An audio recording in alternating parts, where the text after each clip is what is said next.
Affairs تھیں، وہ چاہے وہ خان صاحب کے FIR کے بارے میں ہو، چاہے وہ ارشد شریف کے اسیسنیشن کے بارے میں ہو،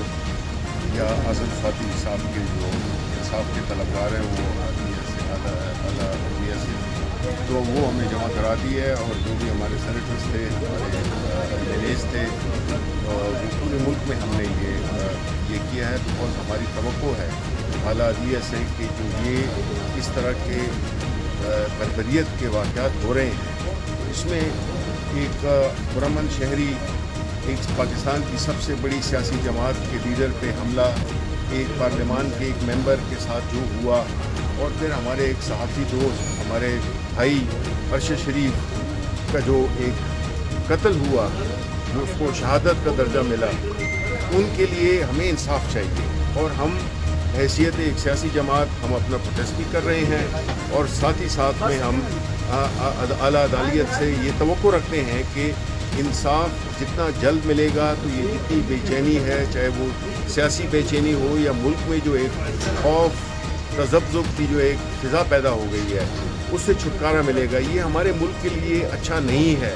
انصاف جب تک جلد نہیں ملے گا تو اس کا، جس سے کہتے ہیں کہ justice delayed is justice denied. تو ہمیں یہ، ہماری یہ توقع ہے، ہماری یہ درخواست ہے اپنے اعلیٰ عدلیہ سے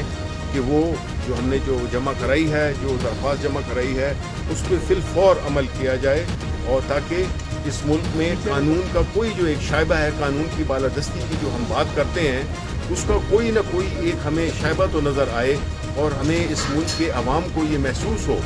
کہ اس ملک میں انصاف ابھی بھی دیا جا سکتا ہے. یہ سمبولک ہے، جو کہ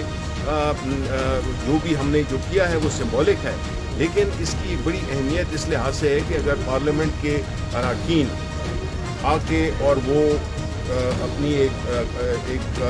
ایک پٹیشن یا اپلیکیشن وہ جمع کراتے ہیں، پہلی بات تو یہ کہ ہمیں بدقسمتی سے اندر ہی نہیں آنے دیا گیا. اب وہ جو بھی اس کی وجوہات ہیں کرنا چاہتے تھے اعلیٰ عدلیہ کے سپریم کورٹ کے سامنے، تو جو کہ ابھی مجھے معلوم ہوا ہے کہ وہ ابھی جمع کرا دی گئی ہے. اور انشاءاللہ ہم توقع کرتے ہیں کہ اس کا فوراً سب سے ٹاپ پرائیورٹی اس وقت یہی ہونی چاہیے، بیکاز یہ اس سے ایک بہت اہم میسج آئے گا پورے پاکستان کے عوام کو انٹرنیشنلی کہ یہاں پہ اگر اس قسم کے واقعات، جس میں پاکستان کی سب سے بڑی سیاسی جماعت کے لیڈر عمران خان پہ قاتلانہ حملہ ہوتا ہے اور اس پہ FIR درج نہیں ہو رہی، یعنی یہ سوچیں آپ کہ FIR پھر اس FIR جو کہ متاثرہ شخص ہے اس کیس میں عمران خان، انہوں نے جو نام دیے، جو 3 نام دیے، وہ ان پہ FIR نہیں درج ہو رہی، اور کسی نے چوتھے نمبر پہ چوتھے بندے کی